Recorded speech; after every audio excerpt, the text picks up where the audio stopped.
આજના લેક્ચરની અંદર આપણે ઉદાહરણ નંબર 1.7 થી શરૂઆત કરશું. એમાં આપણને એક સમબાજુ ત્રિકોણ આપેલો છે. સમબાજુ ત્રિકોણ એટલે આપણે જાણીએ છીએ બધી બાજુ સરખી, બધા ખૂણા સમાન, 60 અંશના ખૂણા હોય ને માની લો કે L લંબાઈ છે. સપોઝ ઉદાહરણ તરીકે આપણે વિચારી લઈએ કે દરેક બાજુની લંબાઈ L છે.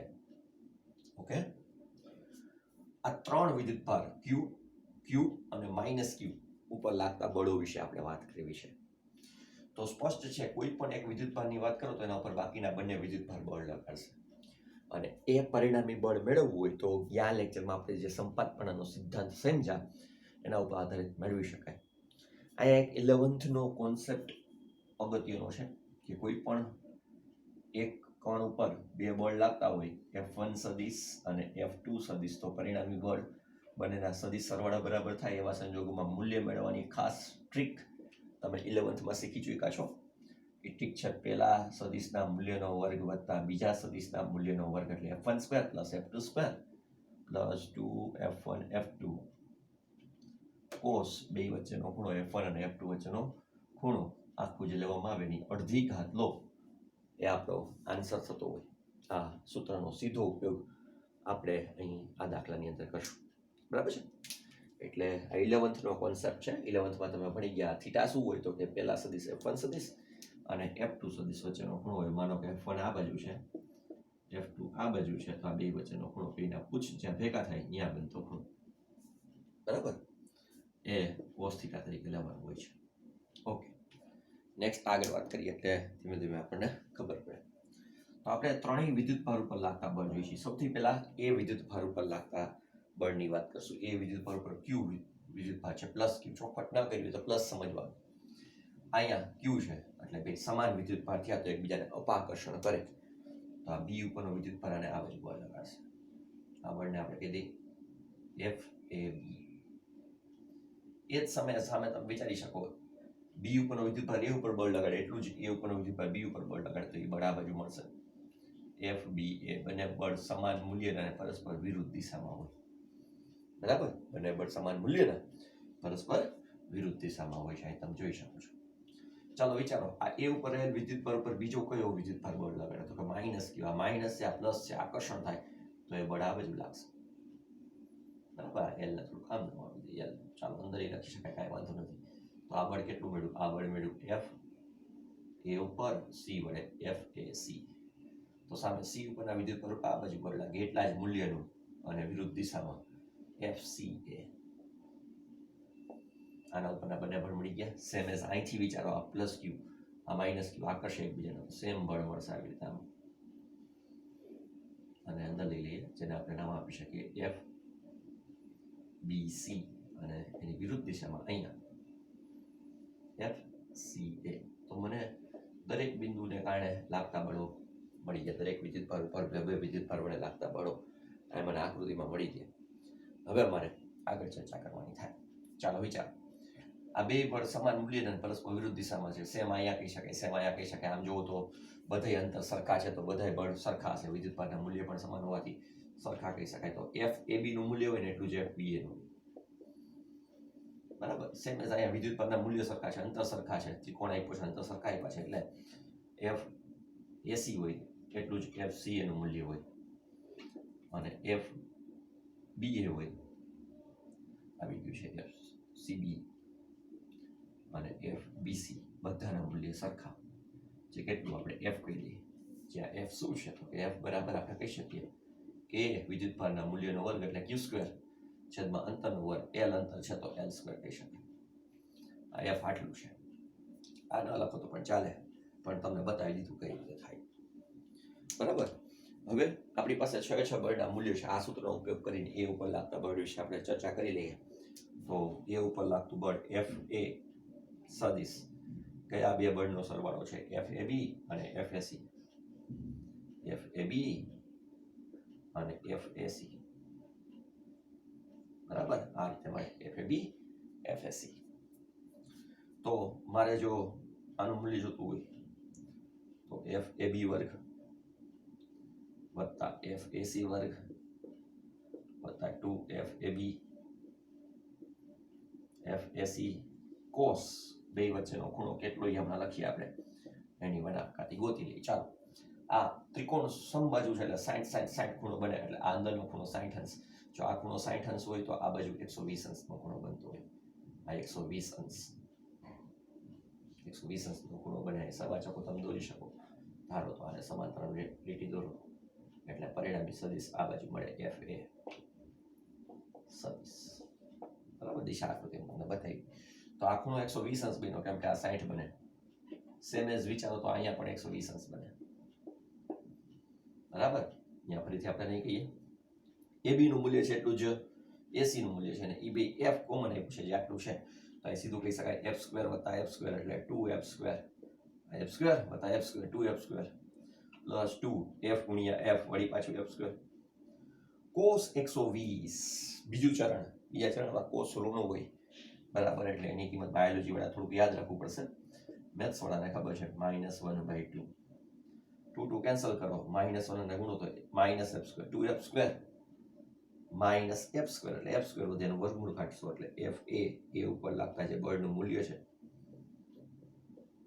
FA બરાબર F મેળવ્યું, અને F એટલે આપણને ખબર છે KQ²/L².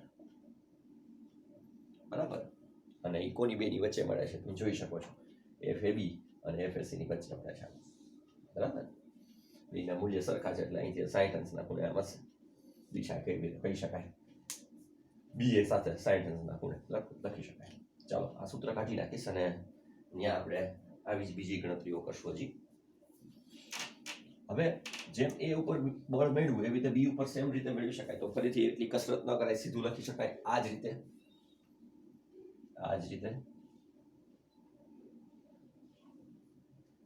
FB બરાબર F બરાબર KQ²/L². દિશાની વાત કરવી હોય તો એ પણ કરી દઈ. અહીંયા સબાચકો બનાવીને કરી શકાય. આમ હશે આ FB. હવે એક જ વિધુ FC એ કાઉન્ટિંગ કરવું પડશે કેમ કે એમાં છે ને આ ખૂણો 60 અંશનો બનશે. આમાં બહારની સાઈડ બનતો તો આ ત્રિકોણની અંદરની સાઈડમાં ખૂણો બનશે એટલે 60 અંશ બનશે, એટલે એની ગણતરી કરવી પડશે. હવે FC સદિશ બરાબર FCA વત્તા FCB. બરાબર, FC નું મૂલ્ય જોતું હોય તો એ પણ મળી જાય. પહેલાનો વર્ગ વત્તા બીજાનો વર્ગ એટલે FCA નો વર્ગ વત્તા FCB નો વર્ગ વત્તા 2FCA FCB cos બે વચ્ચેનો ખૂણો 60 અંશ આખાની વનાપખાત. બરાબર, કિંમત મૂકો એટલે ખ્યાલ આવે. FCA અને FCB ની બંનેની કિંમત એક જ છે એટલે F² વત્તા F² 2F² plus 2F into F 2F². ચાલો, cos 60 1/2 ને વનાપખાત 2 કેન્સલ, 2F² વત્તા F² 3F² એનું વર્ગમૂળ √3F. બરાબર, અથવા તો √3 KQ²/L². દિશા તમે આકૃતિમાં ઇઝીલી જોઈ શકો છો. અહીંયા સુધી પહોંચી જાવ એટલે એક વખત વચ્ચે પોઝ મારી અટકાવી લેવાનું, દાખલો લખી લેવાનો, પછી આગળ જવાનું. ઓકે,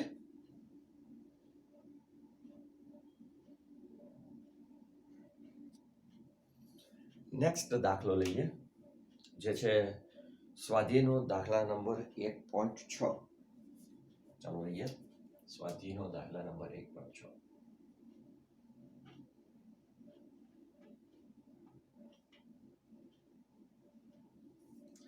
એમાં શું કહેવામાં આવે છે સમજીએ. એક ચોરસ આપવામાં આવે છે. ચોરસમાં તમને ખબર છે ચારે બાજુઓ સમાન લંબાઈની હોય.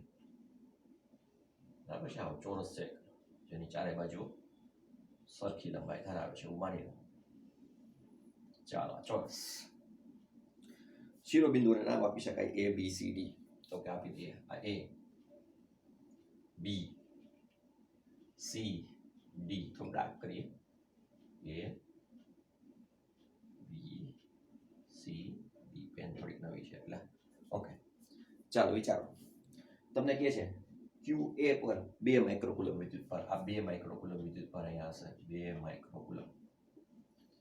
QB પર -5 માઇક્રોકુલમ વિદ્યુતભાર, અહીંયા -5 2 માઇક્રોકુલમ, આ -5 માઇક્રોકુલમ, અહીંયા વળી પાછો 2 માઇક્રોકુલમ, 2 માઇક્રોકુલમ અને -5 માઇક્રોકુલમ, -5 માઇક્રોકુલમ. ઓકે, આગળ કહેવામાં આવે છે કે આ ચોરસની લંબાઈ 10 સેન્ટીમીટર છે અને બાજુ પર અનુક્રમે રહેલા છે, તો ચોરસના કેન્દ્ર પર 1 માઇક્રોકુલમ વિદ્યુતભાર પર લાગતું બળ શોધવાનું. ચાલો ચોરસનું કેન્દ્ર વિચારી લઈએ. કેન્દ્ર એટલે બે વિકર્ણ જ્યાં છેદે એ કેન્દ્ર થાય. ચાલો, અહીંયા 1 માઇક્રોકુલમ વિદ્યુતભાર છે. આના ઉપર લાગતા બળ વિશે આપણે ચર્ચા કરવાની છે. અહીંયા ઓ નામ આપી દઈએ. બરાબર, 1 માઇક્રોકુલમ વિદ્યુતભાર અહીંયા રહેલો છે, 1 માઇક્રોકુલમ. સૌથી પહેલા ચોરસનું જે આ કેન્દ્ર છે એ 4 શિરોબિંદુઓથી સરખા અંતરે આવેલું હોય એટલી આપણને 10મા ધોરણની ભૂમિતિ ઉપરથી ખબર છે. બરાબર, અહીં OA બરાબર OB બરાબર OC બરાબર OD બરાબર R. બરાબર ને, ધાર્યું છે આપણે, ધારો કે R અંતર છે તો સ્પષ્ટ છે બધાયના અંતર સરખા થયા. બરાબર, હવે વિદ્યુતભાર ઉપર બળની વાત વહી જશે. આ 1 માઇક્રોકુલમ વિદ્યુતભાર છે એ આનાથી કેટલું બળ અનુભવે એ આપણે સમજવાનું રહી.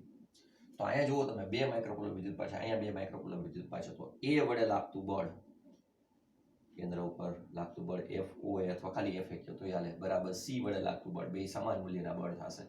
કેટલા? તો કે K 2 માઇક્રોકુલમ 2 × 10⁻6 ગુણ્યા 1 માઇક્રોકુલમ એટલે 1 × 10⁻6 છેદમાં R². R મેળવવાની જવું, કાંઈ ચિંતા ન કરો, જરૂર નથી મૂલ્યની. આ બે બળના મૂલ્ય સરખા આવશે. બરાબર, પરંતુ આ બળોની દિશા વિરુદ્ધ હશે. કેવી રીતે? જોજો,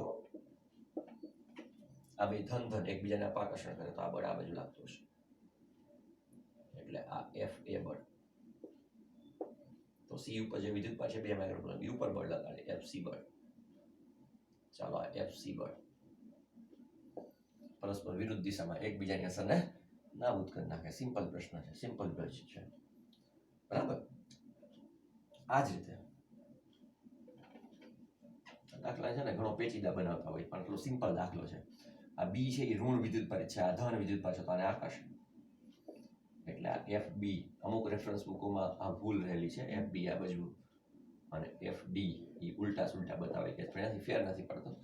બરાબર છે, FD બરાબર FC બરાબર K 5 × 10⁻6 મૂલ્ય છે એટલે ધન લીધું છે, 1 × 10⁻6 છેદમાં R². બેના મૂલ્ય સરખા અને દિશા વિરુદ્ધ છે. બરાબર છે, દિશા વિરુદ્ધ છે. તો માટે કહી શકાય FA સદિશ બરાબર -FC સદિશ. મૂલ્ય સરખા અને દિશા વિરુદ્ધ હોય તો માઇનસ નિશાની લગાડવી પડે. એ જ રીતે FB સદિશ બરાબર -FD સદિશ. મૂલ્ય સરખા અને દિશા પરસ્પર વિરુદ્ધ છે, વિરુદ્ધ માઇનસને કારણે બતાવી શકાય. હવે આ ચાલીનો સરવાળો કરી નાખો. FA સદિશ વત્તા FB સદિશ, કુલ બળ આપણી પાસે માંગ્યું છે. કુલ બળ F સદિશ બરાબર FA સદિશ વત્તા FB વત્તા FC વત્તા FD. ઉપરના સમીકરણમાંથી કિંમત મૂકી દો. -FC -FD +FD FC અને +FD ટોટલ કરશો 0. એટલે કે કેન્દ્ર પર રહેલ વિદ્યુતભાર પર લાગતું બળ, પરિણામી બળ 0 બને છે. બરાબર, તો આ રીતે આને ઇઝીલી તમે 0 સાબિત કરી શકો. રેફરન્સ બુકમાં થોડુંક અલગ રીતે લાંબુ પણ કરતા હોય છે, પણ એની જરૂરિયાત નથી, આટલું ઇઝીલી તમે ગણી શકો છો. Okay, by.